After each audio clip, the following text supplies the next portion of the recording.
కేటీఆర్ కేసీఆర్ గారు 10 సంవత్సరాల కాలంలో సభ్య సమాజం సిగ్గుపడే విధంగా ఈరోజు వ్యవస్థలను నాశనం చేసి వారు మొత్తం ఫోన్ ట్యాపింగ్ ద్వారా దేశంలోనే దుర్మార్గమైన 10 సంవత్సరాల కాలం కొనసాగించి కొంతమంది మనోభావాలు దెబ్బతీసి వారు ఇప్పుడు గొప్పలు చెప్పుకుంటున్నారు. వారికి సభ్య సమాజంలో అసలు ఉండడానికి ఆస్కారమే లేదు. ఎన్ని శిక్షలు ఉంటే అన్ని శిక్షలు వేయాల. ఒక మనిషి వ్యక్తిగత బయటపెట్టి వ్యక్తిగతాన్ని చొచ్చి వారి విధంగా చేయడం అనేది చాలా దుర్మార్గమైన చర్య.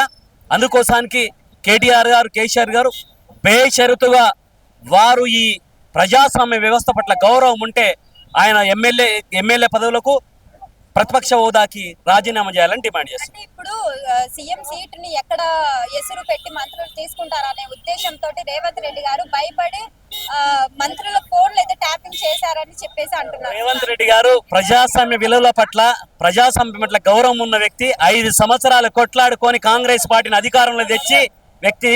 వారు ప్రజాస్వామ్యాన్ని కట్టుబడి ఒక నేషనల్ పార్టీలో ఉండి వారికి అవసరమే ఉండదు. వారి నాయకత్వాన్ని కాంగ్రెస్ పార్టీ ప్రజలందరూ కాంగ్రెస్ పార్టీ కూడా గౌరవిస్తారు.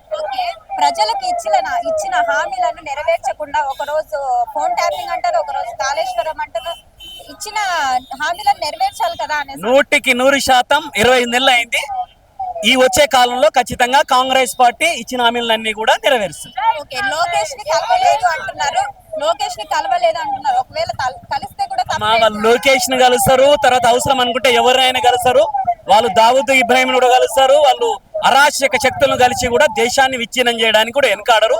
వారి దగ్గర డబ్బులు ఉన్నాయి. వారి దగ్గర తర్వాత దుర్మార్గంగా అనుసరించిన డబ్బులు ఉన్నాయి కనుక వారి వ్యవస్థల పట్ల గౌరవం లేనట్లు వాళ్ళు ఏం చేస్తారు? ఈ వ్యవస్థల మీద నమ్మకమే లేదు వారికి.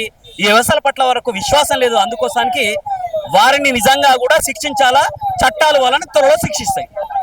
Subscribe us and press the bell icon for more interesting updates.